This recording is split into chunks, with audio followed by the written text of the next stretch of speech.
Hi, it's Chris, and welcome back to the seat. What do we have on the show today? Today we got something really cool, and it's in this box that I've already opened. Well, I've cut open. I'm going to show you some stuff. This is you can have this, from Mr. Matt. This is a GVP phone pack. It's kind of like an answering service for your Amiga 2000 or 3000, and I think I have one of these cards, and I've always wanted to do something with it, and hopefully if I get a moment I'm going to show you something really cool about that. But that's not what this is about. This comes with this and this.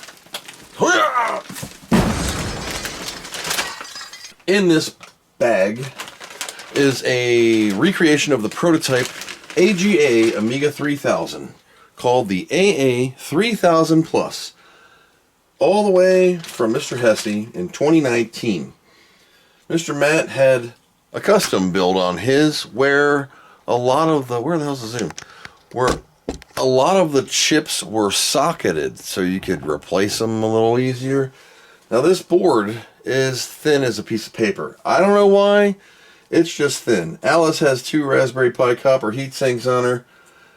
The amber-ish logic is in there, and I don't know any more of that. I don't know anything about this board. So we got socketed CIAs, we got socketed whatever, we got a non-Paula, which is a Paula, and it's the AGA kind. Organic polymer capacitors. Kickstart 3.1 ROMs. We have a Super DMAC 04. Another one. Western Digital Proto SCSI. CIA1, CIA2. Some jumpers. A soldered Fat Gary. That's great. Super Buster 11. 68030 with a FPU. And a Ramsey 07. So the Super DMAC, Super Buster 11, Ramsey 07, best combo for your Amiga 3000. One upgrade I would say would be the AMD SCSI chip in the future. Like the Amiga from Mr. Hertel, two 8 meg sticks of EDO RAM. That way you have 16-ish megs of everything and it's happy. What makes this girl so rare is the Lucent DSP, or that was like an attempt for a super fast super FPU, you could call it. Mr. Wrangler's done many videos on that and this board. It has a 33 megahertz PGA 68030 in here, and I was told that it works, but you have to press down on the CPU. Now, I've done some preliminary visuals with the bad bubble glasses, and I think there are some issues with the socket. So much so I might have to microscope it to check them out. But I'm going to bring you on in here. It's a black board with black circuits, and it's hard to see, trust me. And I got a boatload of lights on in this puppy. And you're thinking, it doesn't look too bad. I saw a bust on like one of the pins where I think a line was borked, and I'm not sure. There could be some cold solder joints in here, like that one has no solder in it. Neither does that one. Neither does that one. Neither does that one. And right here there's a line popped on a ring, and I'm not sure about that. And I looked somewhere else. I even took a photo of it on my phone because I was concerned about it, and I'm going to show you the photo and you tell me what you think. It's a bad photo, but you see that break like right there? It looks like a line has been broken. But since the entire circuit is black and the lines for the circuit are black, I don't know. I don't even know if this works. I got the Simon Gosk power supply out, and yeah, I'm not sure. It's probably got a yellow screen, so I'm going to be very careful with this board. Number one, because it's just paper thin. Rocking the 3000 board itself is this. This is the Firebird daughter board. You're noticing something? Yeah. PCI. This is based on the Prometheus, or powered by Prometheus. 2 Altera Max FPGAs, graphics slot, 4 Zorro 3, some science and math. Hese made this too and programmed all the science in it. And of course it goes right in here and gives you PCI capability along with the Amiga original graphics slot and 4 Zorro 3s as normal. Extra power so you can have some power on the bus, and everything else is just like an Amiga 3000 and Amiga 4000 had a wild night, and this is what came out of it. Now this board, you're thinking, well, it's a Hese recreation. This is based off of the prototype plans that were never developed. This was supposed to be the next 3000. Your 1200 and 4000s, they were not supposed to be. It was this. And after this was going to be the AAA. So, here's the note. It says, hey, Dr. Chris, let's hit World of Commodore in 2025. We'll ask Mr. Paul to go as well. Okay, my fleet of 3000s is mostly out of commissions these days.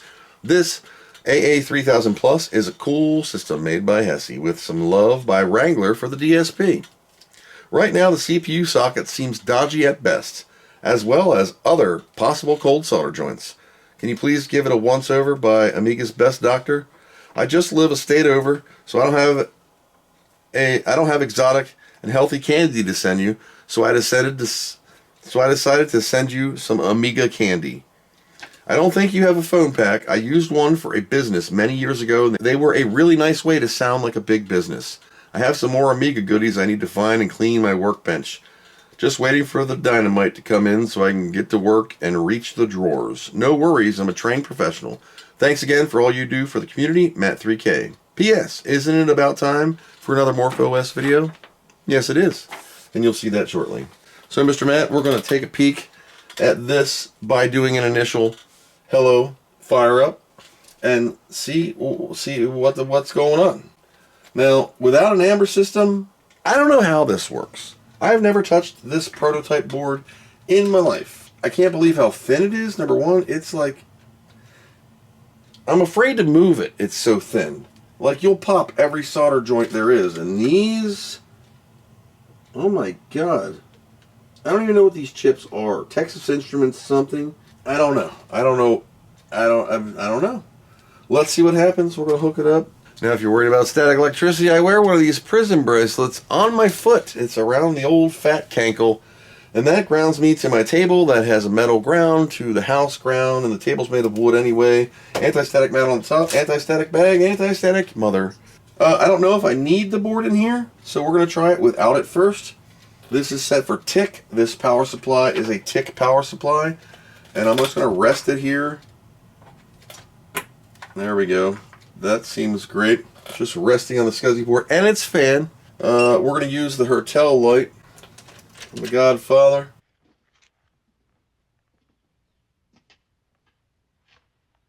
We're going to slide this slightly forward so it hangs off the table. No light. No signal. Oh, video signal and a yellow goofy screen with a line in the middle. Now, we're going to put the daughter board in because who knows? God, it just sounds like every chip's popping off the board if I push down. Okay. I have no lights. No lights. Is that where the lights come? It says LED. Daughter board in, yellow screen, and crazy reboot. We're going to push down the CPU and turn it on. Still no lights.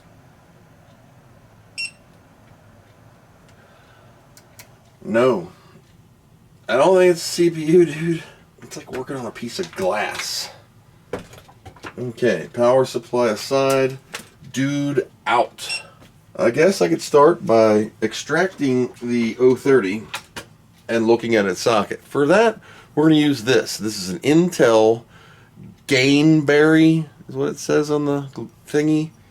And this was for the 486 overdrive CPU PGAs, where you could just extract them. So we're going to carefully go in and we're going to just lift up on each corner and extract this CPU.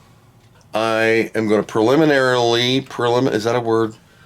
Preliminary, that word. I'm going to just add some solder to the CPU pins and fill in those that are missing.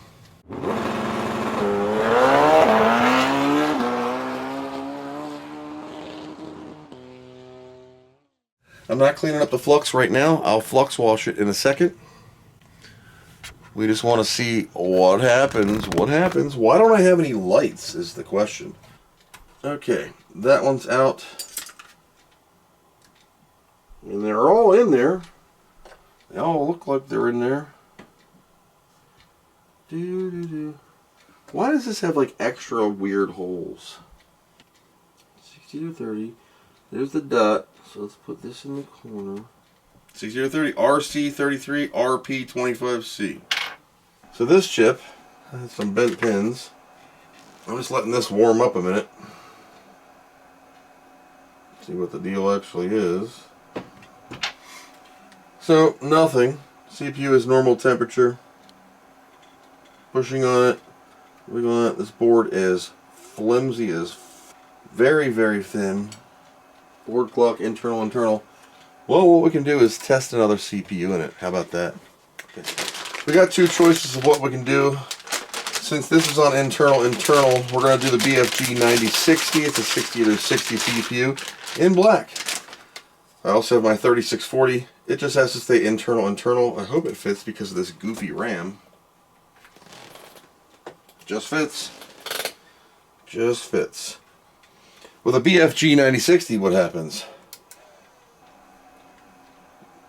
BFG loader. I see the normal gray circle square of death. Amiga test gets in the drive and nothing happens. So it is not your CPU socket, it is something else. Hard drive light is just staying on solid. Okay, you want to play that game? Here's a Zulu RP2040 Rabbit Hole Computing Mini. Inside it has, I don't know, some kickstart thing. SCSI light blips, hard drive light goes out. What do we see now? We're blinking power cycle. It's in a reset. So we've replaced the onboard 030 with another 030. We've put in a BFG in black, and it still does nothing. If I have the hard drive unplugged, the hard drive light goes solid. The video comes on, we see the screen of gray. Alright, that's that CPU. This board is a wafer. It's a potato chip, which is very crap. We're going to move this to external. 25 megahertz. I can leave. This is a 3.2 whatever board. 3.3.2 60 to 40. This is the one I basically sent Mr. Thomas Andrews two of these broken, and he board swapped it and it worked. So this is now a 332 low high. Hard drive light still there. Some weird line right here. It's doing the same thing. That's great. Now I can't see. Alright, so we're going to go back to internal. Just like everything you touch is cracking. Alright, back to the 030. Now, is there a line broken? Said line broken shouldn't matter if I'm using this, but does it run through that? No idea. No idea. Compact EDO RAM from the 90s. Based on the AA3000 by Dave Aney, Greg Berlin. Alright, so this is, now I have a weird thing on the screen. I don't know if that's the flicker fixer, the amber, or whatever. Let's turn it off. Let's use the original Commodore D sub 15 to HD, same thing is turned off, it still works. Let me get this CPU back in. One of the owner, I put the original CPU back in, and I can get video, and if I push on it really hard, I can make it yellow screen sometimes, like now. So that's what was happening originally. I can pull the CPU out, I put another one in, that's a regular one, same thing. I put another one in, 25, same thing. This is a 16, this is a 25, that's a 33. It's got the 33 socket, so it has 4 extra pins on the inside. And talking with Mr. Matt, you don't need the Firebird in to make it work, which is a plus, because I don't want to be firing up that Xilinx over and over, power testing stuff. 2 hours later. I took out the DMAC, shot some deoxid in it. I took out a CIA, shot some deoxid in it. I didn't take out the Ramsey. I don't know. The Buster soldered. The FPU is soldered. I reflowed all of the CPU pins. So now I put diagram in it, and I was just hooking it up and realized that I wasn't recording. So, without further ado, my phone out of the way. I'm not worried about the BFG or the 3640 right now. We're jumper internal FPU on. Here we go. Oh, yes! Release mouse buttons, or they will be tagged as stuck. We got blue weirdness. We got some something. We got diagram. Hell yeah. I can't right click, so that's CIA. So we have diagram. We have a weird mouse. So we're going to test the CIAs first, because I think she's crusty. I think, like when I did my 4000 Amiga, the sockets get weird. Let's do test CIAs, because the experimental don't work. One of these is going to fail, like tick or something, because NTSC, and this is for PAL. 6830, 2 megs a chip, no fast.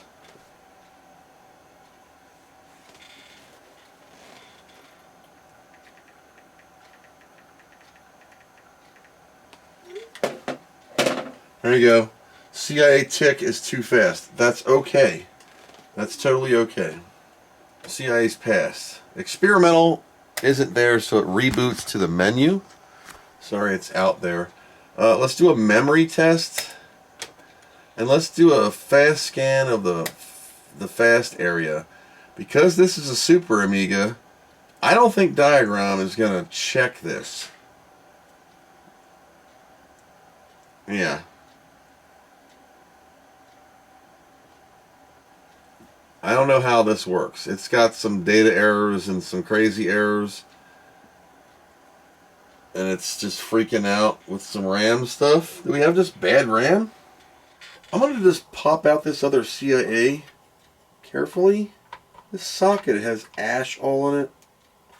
And it's real weird. And it's got like a white mark of paint on the bottom. I don't know. So I'm just going to go... There you go. Little graffiti. Stick her back in there. These sockets are weak and shit at best. Alright, there we go. Diagram again. So now I've lubed two CIAs.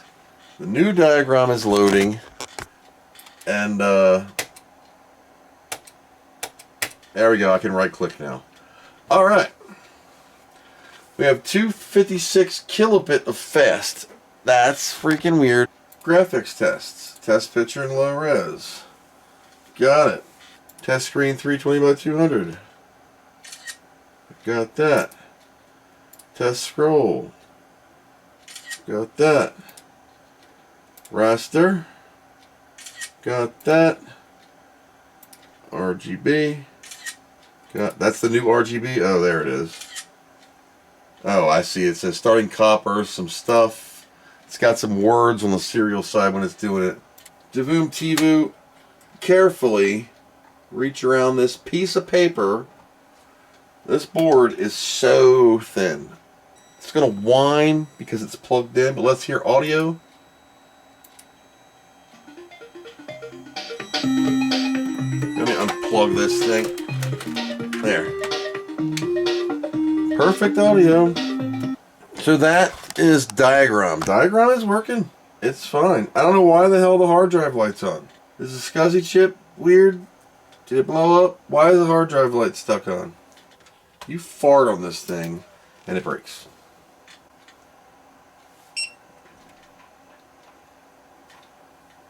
That's what it's supposed to look like.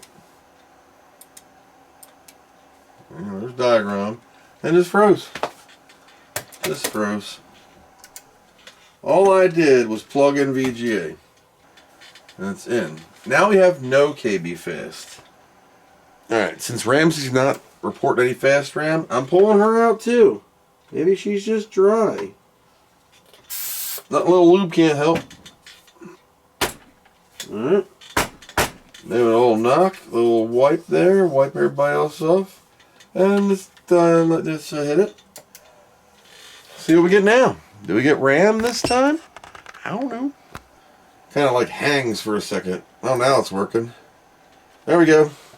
Which gets me to my final MOF. With all that shit, all those things, ashy, crappy, and whatever, let's just put the kickstarts back in here. And let's just turn it on. What happens? Yellow screen. Shit! There's one chip I have not effed with. I didn't lube. And that's this FPU. So we're going to pull her out too. Give her a little sloppy seconds here. Board is so thin, we'll even rub around the old buster because that's soldered on. Nada, nada, nada. It ain't got no gas in it. Maybe we have a bad FPU. Alright, so enough of this S. We're pulling this jumper off because you can't run it with no FPU. I don't know why. Let's take this FPU out. Brand new, right out of the packaging, Motorola. What speed are these? 25, 6882. Okay, brand new, 882. There you go. Cool. Bad FPU. We're throwing that son of a bitch right in the trash. Gone. I just texted Mr. Matthew, you're back in business. Let me turn it off. Let's plug a drive in. And let's put a diagrammy thing in. I don't know why it needs SCSI. Don't know. Blip, blip, blip, blip, blip. Maybe because it doesn't have a battery. There we go. Amiga test kit's loading. There we go. Cool. Back in memory. 18 megs of RAM. This Amiga's fixed. AA3000 plus. Bad FPU. Little lube. Get dry when you get old. Gotta lube it up. Luckily, thanks to one of the many people who always help me out, I was able to replace the parts without digging into my wallet for once. Holy crap. Why does the Zulu not work? Because I don't have a card in it. It's just a blank holder of SCSI nothing. We're going to boot Workbench 3.1 on floppy. There we go. Yeah, earned my CPU. If you haven't seen that yet, maybe you will. In the future, I'm going to be working on a PowerMac G5, the one that I put the 2.3 gigahertz processor in so long ago. 7 months ago now. I went from a 2.0 to a 2.3. Well, as payment for fixing this board, Mr. Matt sent me a 2.5 gigahertz's circuit processor dude, not the whole heatsink and stuff. So I'm going to take the 2.3 and take it apart, take my original 2.0's heatsink, do a little monkey swap there and show you how to swap the PowerPC G5, and we're going to upgrade Morph OS to 3.19, and yeah. By the time this video comes out, Mr. Matt will have his AGA Amiga 3000 from Hese 2019 all back together. Remember, if she don't work, lube up these chips. These sockets are they're kind of crap. And the CPU socket was fine. It was the FPU and a little bit of lube around Ramsey. Some Deox at D5 is an anti-corrosive, anti-whatever, removes oxidation, improves connections, lubricates, seals, and protects. And it also, like a toilet, has a flushing action. Safe on plastics. Adjustable, low, medium, high valve. It's not adjustable. You can spin it, but it still comes out 9,000 miles per hour. So that's it. What's on the ticker here? I think I forgot it. 322 Amigas now with this one have been saved. There's a jumper right here that's for the video. Auto, AMI, or graphics. It was an auto and the RGB was only working, and there's something to do with this switch isn't like an amber. I don't know. But if I have it in AMI and the switch down, VGA works fine. Looks great. I sent some photos to Mr. Matt here on the old Discord. You can see it working. You can see it working. And of course it's plugged into VGA, and there's the RGB output. And it looks really crisp. There's the memory, and here's a closer up of that jumper where it says auto, AMI, or graphics. Thanks for watching, and as always, I hope you learned something. Amazing drive, Chris. Keep the Amiga dream alive. Please consider joining the Patreon. Yo, it's Big Snoop D.O. Double Gears. When people ask me, do I really know Dr. Chris? To which I say, hells yeah, I know him. Thanks for checking this out. And as Dr. Chris says, thanks for watching, and we hope you learned something. Wow, that was great. Please consider helping Dr. Chris. Dr. Chris, he's the best there ever was. I can tell you that personally, besides me, of course. What do you know from funny, you bastard?